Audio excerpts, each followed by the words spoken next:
sensible and amiable, whose judgment and conduct, if they might be pardoned the youthful infatuation which made her Lady Elliot, had never required indulgence afterwards. She had humoured or softened or concealed his failings, and promoted his real respectability for 17 years. And though not the very happiest being in the world herself, had found enough in her duties, friends, and her children to attach her to life, and make it no matter of indifference to her when she was called on to quit them. 3 girls, the 2 eldest, 16 and 14, was an awful legacy for a mother to bequeath, an awful charge, rather, to confide to the authority and guidance of a conceited, silly father. She had, however, one very intimate friend, a sensible, deserving woman, who had been brought by strong attachment to herself to settle close by her in the village of Kellynch. And on her kindness and advice Lady Elliot mainly relied for the best help and maintenance of the good principles and instruction which she had been anxiously giving her daughters. This friend and Sir Walter did not marry, whatever might have been anticipated on that head by their acquaintance. 13 years had passed away since Lady Elliot's death, and they were still near neighbours and intimate friends, and one remained a widower, the other a widow.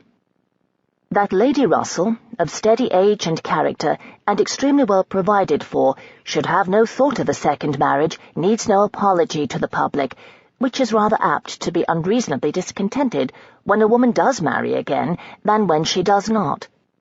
But Sir Walter's continuing in singleness requires explanation. Be it known, then, that Sir Walter, like a good father, having met with 1 or 2 private disappointments in very unreasonable applications, prided himself on remaining single for his dear daughter's sake.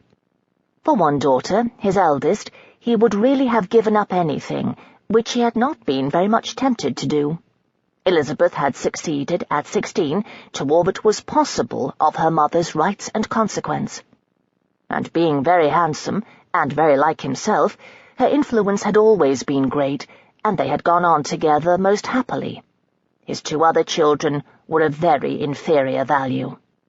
Mary had acquired a little artificial importance by becoming Mrs. Charles Musgrove, but Anne, with an elegance of mind and sweetness of character, which must have placed her high with any people of real understanding, was nobody with either father or sister.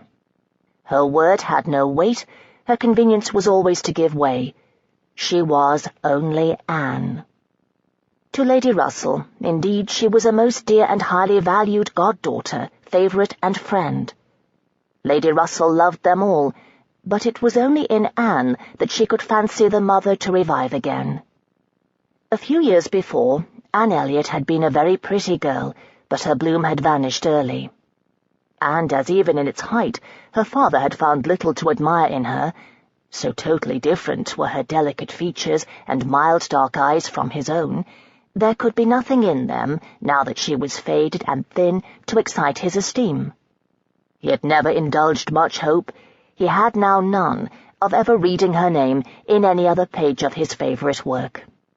All equality of alliance must rest with Elizabeth, for Mary had merely connected herself with an old country family of respectability and large fortune, and had therefore given all the honour and received none.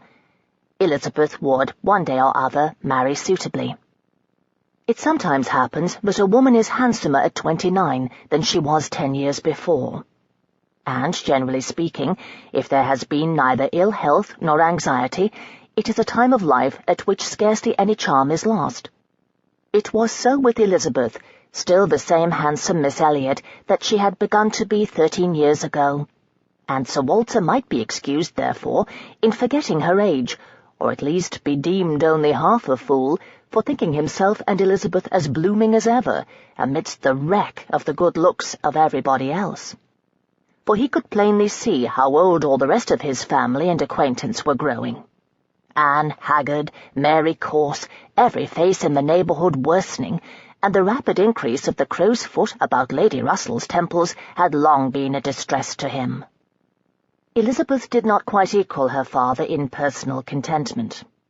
13 years had seen her mistress of Kellynch Hall, presiding and directing with the